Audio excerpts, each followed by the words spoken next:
Can I ask a question to Mr. Donovan? Sure. And you're talking about in regards to the amount of manufactured versus, No, if it's gonna be like a manufacturing distributor, that's fine, but I just wanna know, cause he said there was no limit on the manufacturing. But more so that concerns me is the may sell the alcoholic liquor. That's my Right, main but- concern. like with the one in the CB zone, we told them, all right, you have to manufacture at least 50%. We did. Correct. I think we need to put some kind of a same stipulation on this. Totally agree. I So have a probably at problem a with much higher number, Right. like you were talking 85. So do you 80. have a, can you rewrite Would you another like, proposed amendment? yeah, would you like me to come back next meeting with a revision? Yes. Because the way it's written right now, in all honesty, I don't know how the others feel, but it's too broad. It's way too open for anything. Well, So I- seeing how we went through all this deliberation with the tap room, for us to approve this right now is just kind of silly in my But he view. wants to put it up here. Well, I'm happy to come back, but this is also a different context, because we're talking about an LI zone, which, Similar which but had- different, Ted. yeah, I think it's a Similar bit but different. But I'm happy to come back and, having heard what your comments, and give you a redraft. I don't know Not how a you guys problem. feel. Well, you know, I think you're touching upon one of the things I saw is like, on the one hand, if they produced it and they wanted to do like a tasting, you could see that being done, you know, you're getting alcohol without serving food. But at the same token, if you were to take it to the same wording to the extreme, you now have, like you said, where you're actually just buying beer and drinking it there. So, Right. 'Cause, um, I mean, if you do go to another brew pub, they have, you know, many varieties of their own beer, and that's all they sell. That's it. exactly, Right. exactly. Yeah, I like But what you're in a going with it. smaller venue, it may be that they're not gonna be able to have too many varieties. because of- Understood. Because they Understood. won't have the capacity of doing it By all. it saying no limit on it is what's, Okay, so you're looking for quantity, overall quantity production limit? Sure. Okay, yeah. Special permit probably. okay. I know No some, alcoholic liquor.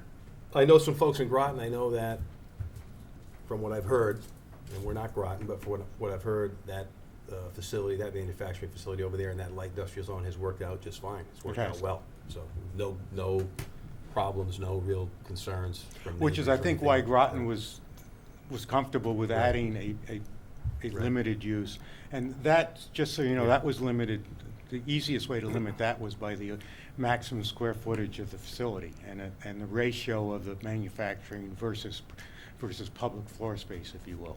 So I Those mean, are I'm all two- for it. Just the two way it's ways written of right doing now it. is not. So let me sit down with my client and make sure how things work for him, and I'll come back and, I understand your questions, and we'll come back and answer them. Okay. I think the liquor, sir. that word liquor's the big one. Yeah, I understand. Mr. Hart, you're now trying to get a permitted use as opposed to a Correct. special. Correct, Special. correct.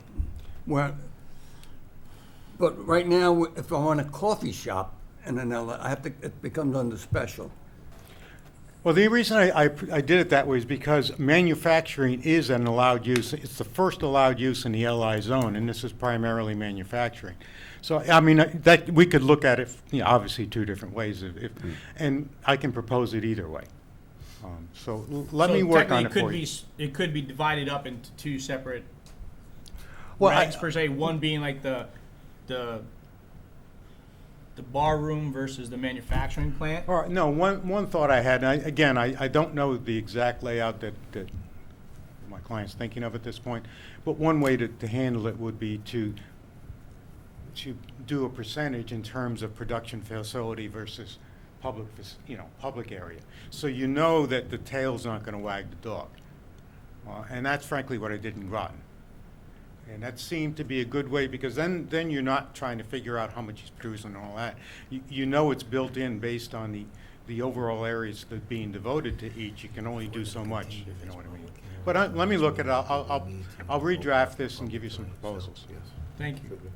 just do it anyway. Yes. Based on this discussion, I would recommend you to public hearing, no further discussion, and not go to the public without There you go. respecting the public, because the amendment's going to be different. And so Just answer my question, Yep. whether it was necessary to go to the public tonight, since we're gonna continue So this. that all of us have an Okay. opportunity to look at the new amendment, understand it, and then we can comment on it with some intelligence, because we'll be familiar with it. Could you also look at Groton's? I would recommend Do we need to make everybody a take a motion look to at it. continue to the next hearing? I think it's all understood that. Yeah.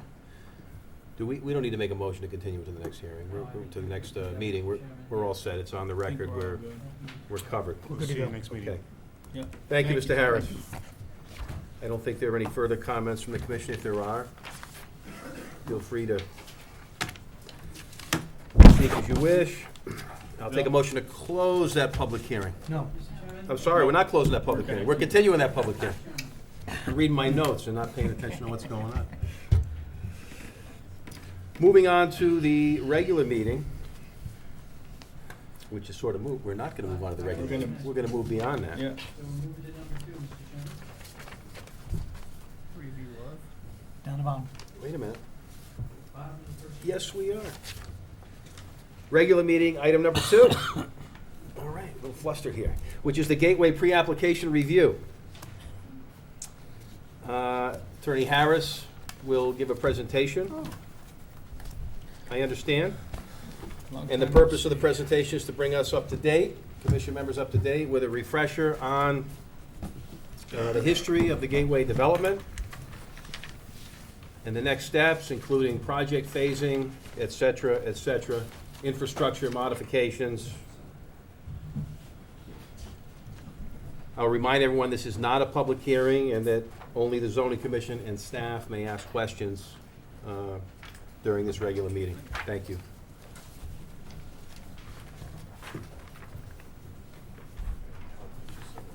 Seeing where we are.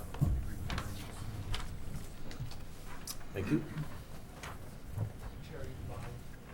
Nice to see you back. I think so.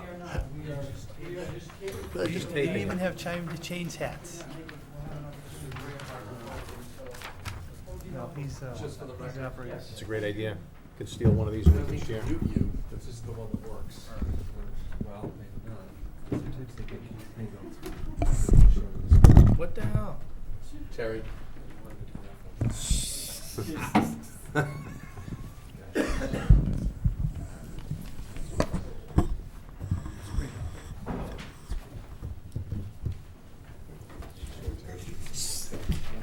Get it right from.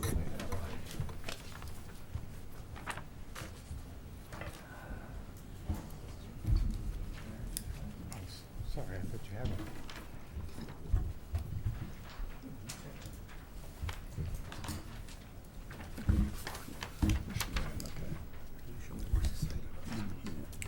Good evening, members of the commission. It's a pleasure to be before you tonight. We've done this in the past on the Gateway project, but just to remind the commission the context we're in, this is technically a pre-application review. We're here to primarily to update the commission on where we are, where we've been, and where we think we're going. And I think you'll see there's been some new and very positive developments. What happens here tonight is totally non-binding. It's strictly a conversation essentially with the commission, and hopefully we can hear your thoughts, and you can, and we hopefully can update you as to where we are and move forward. I'll be making some comments tonight. With me is Dave Yetton and Newt Brainerd, the project managers on site, and they may have some more details on things that I only have passing knowledge on, and they will be chiming in as well. Could we get What's those their names names for the again? record again? I don't recall them from the last time. I apologize. Sure, sir. Newton Brainerd from Simon Conover Development Corporation. And I'm David Yetton, KGI Properties. Thanks, Dave. And we have our project lead engineer with us as well, just in case a question comes up that we can't answer. That's Brad Parsons from Beal Company. Thank you. What I'd like to do first is just step back a little bit, and since not all the commission members were here throughout this process, and just give a review of how we got to where we are today, and then give you an idea of where we think we're going as we move forward. As you know, this all involves what is now the Gateway District, but it wasn't always the Gateway District. For a long time, this area was zoned as LI. And during that period, there was very little, if any, activity with respect to the site. In fact, I think in the late 80s, there was one development group that tried to start something in this area, and because of a variety of issues, which I'll mention as we go along, fell flat on their face. Bill has mentioned to me, the only applications that had come into his office, at least in conceptual form, were for trucking terminals. And given the location of this site, I think we all agree that trucking terminal is probably the last thing you'd want to see in an area that borders I-95 and our commercial zone. And this commission recognized that in 2001, they adopted the Gateway Development District regulations, which are still in existence today. And from the time those were adopted through the 2006-2007, there wasn't, to my knowledge, a single application filed with respect to this area. And that wasn't necessarily because of the regulations, it was more because of the site. And it was because of the site characteristics. But just think of what that site was some 3 or 4 years ago. The site has virtually no frontage on Flanders. It has a little bit of frontage on Flanders Road, which is strictly access. There's a little bit of frontage, was a little bit of frontage on East Society Road, which was a dirt road at that point in time. There were no utilities on site. In order to get basic things like sewer and water, you had to move into the site. And the site's 3/4, from Flanders Road to the old terminus of East Society Road was just under a mile. So you have a long distance and across to the Patagonic. So you really had no immediate access to water and sewer either without a large amount of infrastructure construction. And finally, and probably most important, was traffic. You have it's located on exit 73, a substandard exit, one of the worst on I-95, and it's overutilized right now, and it's impossible to add more traffic to it without major traffic mitigation, which has always been one of the significant issues in any design, and again relates to a basic need for more infrastructure and obviously more cost before anything can really be developed on the site. So that was the context that the commission was faced with in 2006, and the Conover and KGI group was faced with. And the problem with all this infrastructure is that no one portion of the development could possibly support the cost of bringing these services and doing the traffic mitigation and everything that was necessary to be done in order to even begin to develop the site. That caused the developers to look at a different concept and a different mode of development. And it's not one that's unusual, it's one that has been used in Connecticut and throughout the nation, and that's the master development plan concept. And oversimplifying it, what that concept is there's a conceptual plan developed for a large portion or all of a district, and that plan ultimately gets approved in one fashion or another by the relevant commission. And once that plan is approved, then you're reduced to typical site plan stuff, engineering stuff to go forward. That gives the developer the confidence that they know where they're headed, that as they start spending money on infrastructure, they can't get derailed so long as they follow the conceptual plan. So with that thought in mind, we approached the Zoning Commission with a proposed amendment to regulation in 2007. That amendment proposed what I talked about, a special permit to adopt a master development plan, which was to include two things: a conceptual plan for the site showing generally what was going to happen and where, and second, development standards for the site. And as those that were there know, that there were at least 2 public hearings on that first round, not here, either at the middle school or at the senior center, and it was very, very well attended by the public, particularly by the neighbors in the residential areas to the north. And ultimately, this commission denied that request without prejudice. Subsequent to that, we engaged the neighbors in outreach. We also had 2 of these sessions with the commission trying to understand exactly the viewpoint of the commission. And then we came back to this commission with a revised regulation, which we believe spoke to the issues that we heard both from the neighborhood and from this commission. And this was in the spring of 2008.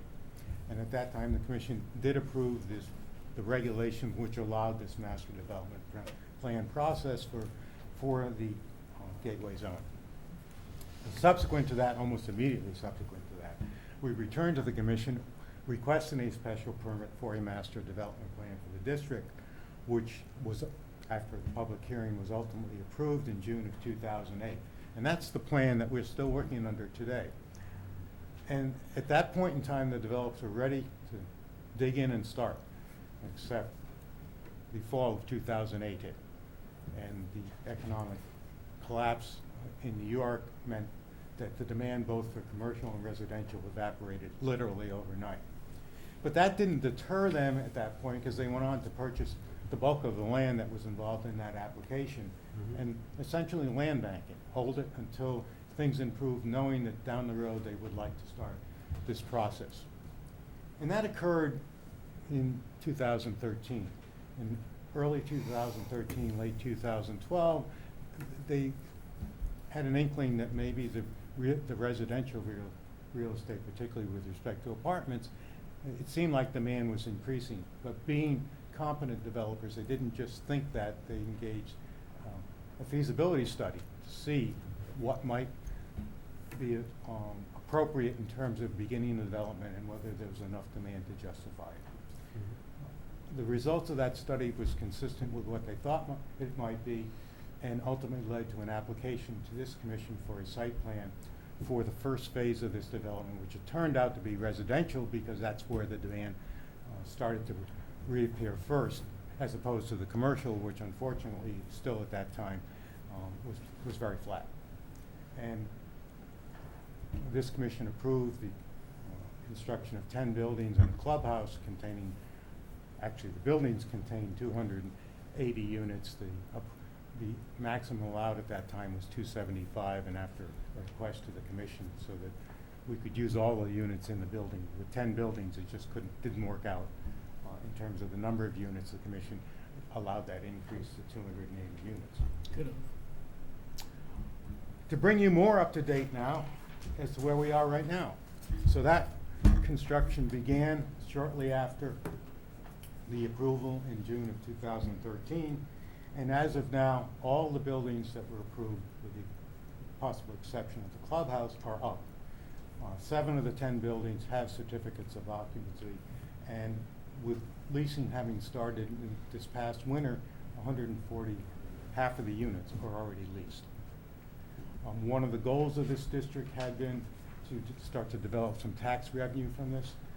I asked the assessor what the assessment just on the building portion of it right now. And You said all the buildings are up, 7 have COs at this point. that is correct. Okay. And These are all 1 bedroom or 2 bedroom, or? a combination, right? mixture. 1, 2, 3. Mixture. There's And 3 there's some bedroom also? efficiencies as well. Yes, Okay. there's Some 3 bedroom? The 3 is there's a den area that could be used either way.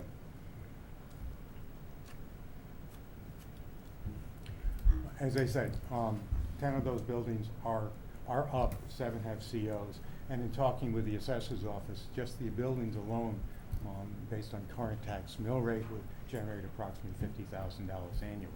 So $500,000 in taxes that would be generated from just the building portion. So part of the contribution to tax base we've already seen. In fact, in looking through the tax records, it appears to me like this is the single highest taxpayer in town already, not considering the land and not considering future development on the site. I think the other large one is the Stop and Shop Center, and that's in the range of generating about 325, 350,000. So just as it stands now, it appears like Ms. Harris, yes. can you just move the mic? so Oh, we can sorry. Yeah, Thank the you. AC came out. get- Yeah, Gacy can't hear hardly anything up there. Okay, is that better? Much. Thank you.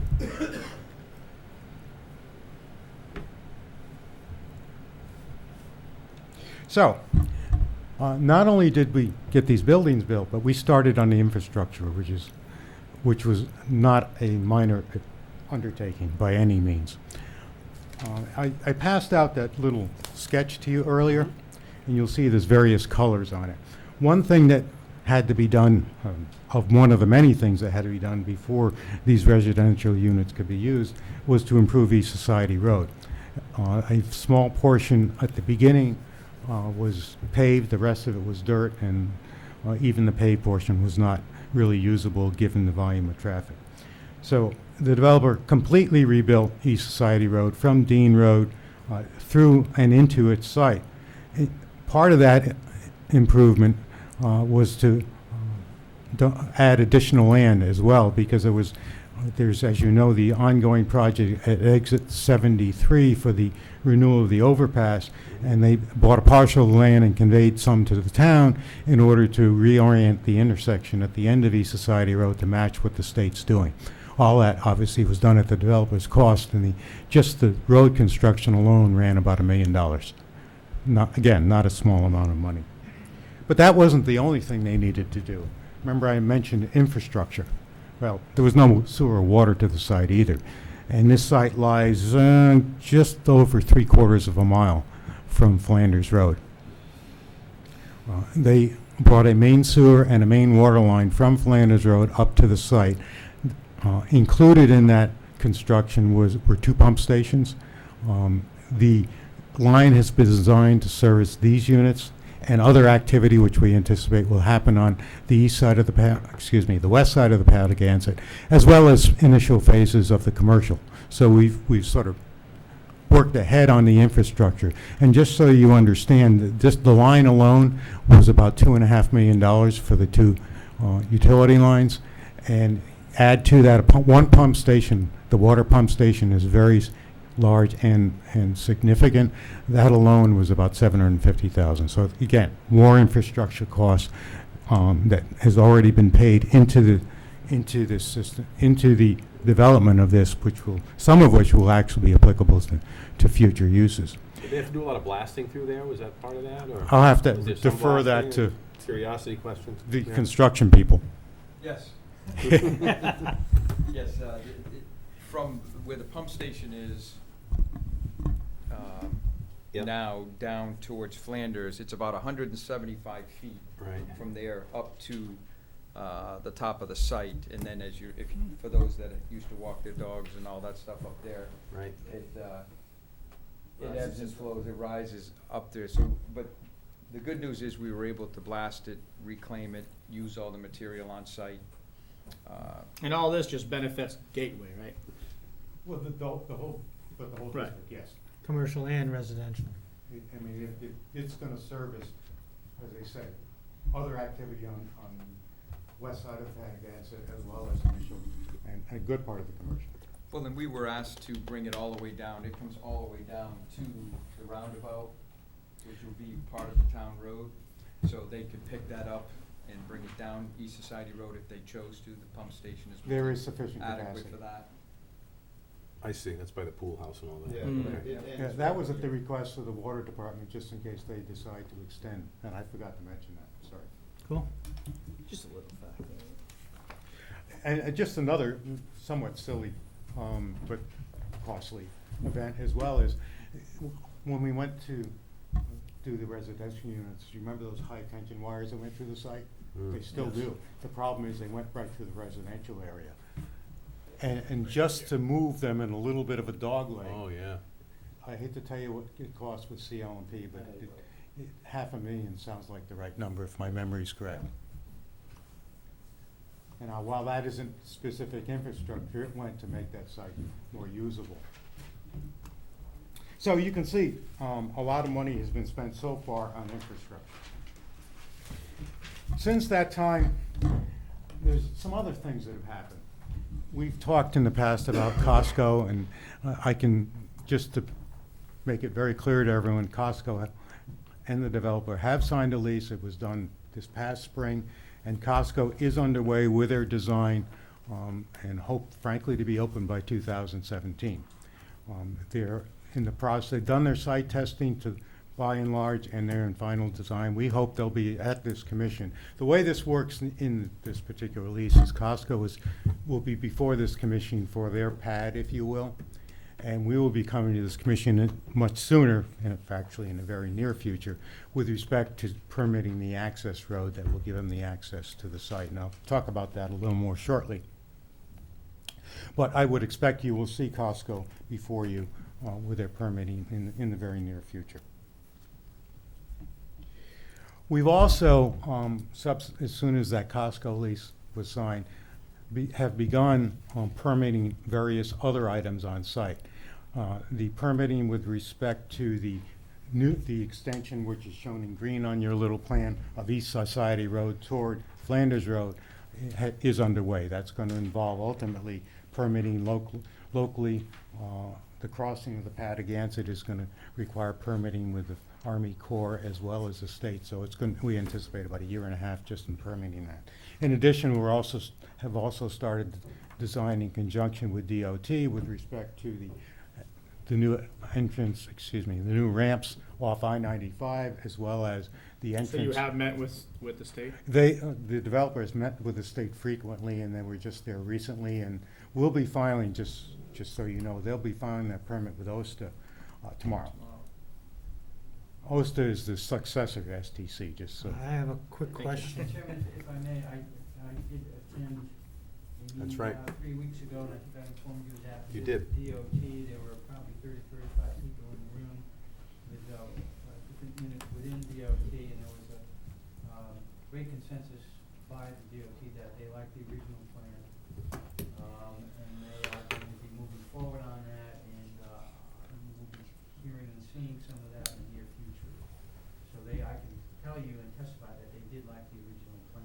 The original one or the one that they came in front of us to modify? The original one, so if I may, Mr. Harris, they are going to allow a temporary driveway, but there will be timelines, I believe, to where the original entrances, exits, and boulevards have to be constructed in order for, and it'll be tied to their permitting, is my understanding from my meeting. And you got the indication that from the state, this is a real priority from the state standpoint Mr. Harris, did we have any questions? to improve. We're waiting for some, but we expect to be getting something to give to this commission at some point showing what has transpired over these meetings in the last few months. Has I this, had asked for something in writing from DOT so that you can reach a certain comfort level as we move forward and that we're actually hearing from them. It's one thing to attend a meeting, something else to have something in writing. That was supposed to be here tonight, and they were efforting that. Pam, who is the head liaison for the DOT, that was supposed to be here today, and they Right. apologized, but they were just trying to work that out. So I may have it by tomorrow, which I can then get it to Bill, and he can circulate at least so you can see it. But that will be forthcoming. Should that occur, I'll have it scanned and emailed to you tomorrow. One thing that has been clear at DOT, based on the fact that they see Costco coming here, they see this as a major economic improvement and boon to the, not only East Lyme, but this area in general. The engineer can say the same thing because he was at that meeting as well. They are firmly behind this, and so firmly behind this, and I want to get into the second great thing that has happened in the last few months, and that's with respect to the overpass. That they have stepped in and have enlarged an existing project to include a variety of different things, and let me describe what that's now going to include. Originally, DOT had intended to replace the deck on exit 73, just the upper superstructure. And then they looked at it again and thought. 73 or 74? I'm sorry, 74. Thank you. Misspoke. He's new to the area. Thought so. Yeah. Excuse Not me, on the 74. Because there is work being done on 73, well, you've referenced that already, right? Yeah. But That's right, 74. no, 74. When the developer got wind of this, and the town got wind of this, actually several months ago, we ended up here with a joint meeting with DOT and said, this doesn't make any sense. Look what else is happening in this area. Just to do that minor repair, you're wasting your time because we still have a substandard overpass. And they listened. And at this time, the developer also started to interface with the governor's office, as did our local officials. And realizing what this could mean to East Lyme and this area